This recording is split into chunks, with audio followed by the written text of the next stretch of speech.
दीदी, अगर बहू आपकी हैसियत की होती तो मान मर्यादा में रहती। इसे क्या पता संस्कार क्या होते हैं।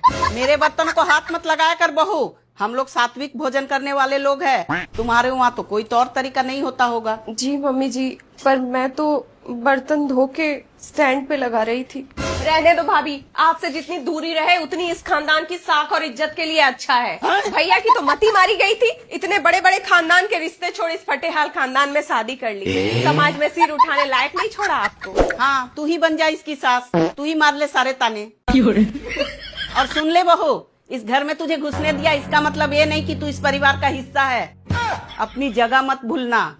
ये भगवान क्या जुल्म है। मम्मी, सुबह सुबह क्या शुरू हो गई आप? भाभी भी उसी कॉलेज से पढ़ी है जहाँ से भैया पढ़े हैं। अच्छा। वो कोई अनपढ़ या चोर उचक्की नहीं है, और हर बात पे उसके खानदान को बीच में लाना जरूरी है क्या मम्मी? तू चुप कर। अरे बाप रे, 4 किताबें क्या पढ़ ली, बड़ी समाज सुधारक बन रही है। तुझे क्या पता समाज और रिश्तेदार का दबाव क्या होता है। समाज को कुछ नहीं पड़ी आपकी, सब अपनी लाइफ में बिजी है। आप ही ज्यादा सोचती हैं। कैसे नहीं पढ़ी? कल ही पड़ोस वाले शर्मा जी पूछ रहे थे बहू किस खानदान से है। मैंने भी कह दिया कि अनाथालय से ले आए, कम से कम इज्जत तो बची रहेगी। ए भगवान मुझे उठा ले। इनके लेवल का रहन सहन देखा है कभी दीदी? कोई सलीका ही नहीं। अब यहाँ आकर राज कर रही है, इसकी तो किस्मत चमक गई। 7 जन्म के पुण्य जो मिल गया है इसे। हाँ, तू तो ऐसे बोल रही है जैसे खुद अम्बानी के खानदान से है। मम्मी जी, मेरे मायके वाले ने कभी किसी का बुरा नहीं किया, सब इज्जतदार लोग हैं। हाँ हाँ, देख रखी है इज्जत। तुम्हारी माँ ने जो शादी में कपड़े दिए थे ना, उसकी क्वालिटी देखकर ही हमें समझ में आ गया था कि तुम लोगों का सोच कितनी छोटी है।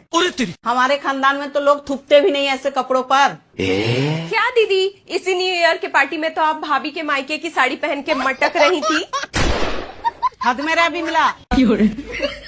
बस करो मम्मी, हद होती है किसी को टॉर्चर करने की। अब क्या आप कपड़ों की क्वालिटी से इंसान की औकात को नापोगी? भैया को तो कोई दिक्कत नहीं है भाभी के बैकग्राउंड से, फिर आपको कौन सा कीड़ा काट रहा है? क्या बोला तूने? पक्का बुआ ने ही कान भरे होंगे। बुआ से कम बात किया करो। लेकिन एक सेकंड, तू इतना क्यों भाभी का साइड ले रही हो? कहीं तेरा कोई चक्कर तो नहीं चल रहा किसी गरीब के साथ? अभी से ग्राउंड तैयार कर रही है ताकि कल को खुद भी कुछ ऐसा ही गुल खिला सके। क्या बकवास कर रही, कुछ भी बोलती है। सच बता गुड्डू, तेरा कोई चक्कर तो नहीं चल रहा? तू क्यों इतना साइड ले रही बहू का? अरे मम्मी, आप कहाँ इस विमला की बातों में आ रही हैं? मैं तो सिर्फ इसलिए बोल रही हूँ क्योंकि आप लोगों ने भाभी का जीना हराम करके रखा है।